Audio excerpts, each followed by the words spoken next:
Yep, you read it right. Killing someone, taking some innocent teenage girl's life is the worst thing to happen to me. Quite ironic, isn't it?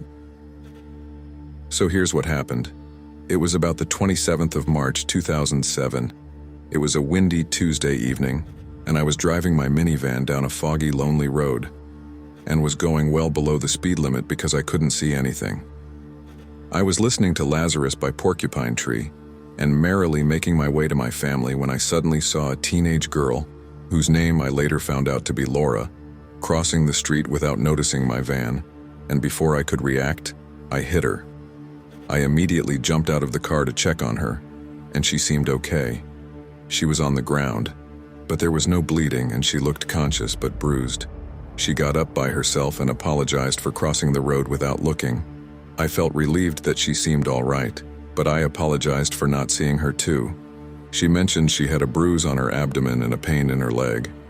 I suspected she might have a minor injury, so I suggested calling 911, but she asked me to take her to the hospital myself, as she said she was in pain. Just as she said that, I started worrying about the situation. What if she blamed me for the accident later? So, I decided to call the cops. They arrived, sorted things out, and took her to the hospital.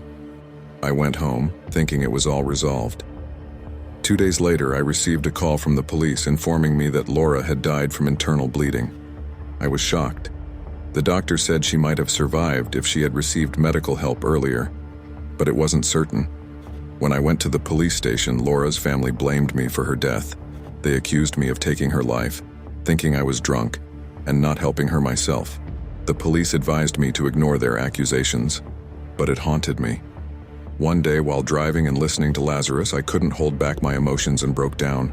I realized I had taken an innocent life out of fear.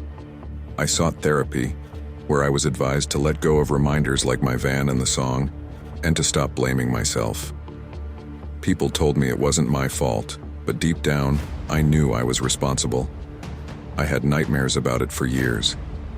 I know I shouldn't solely blame myself, but I was the one who hit her, didn't take her to the hospital, and ignored her pain. If I could, I would trade my life to bring Laura back. But since that's impossible, I'm left with this everlasting regret, that by far is the worst thing to happen to me.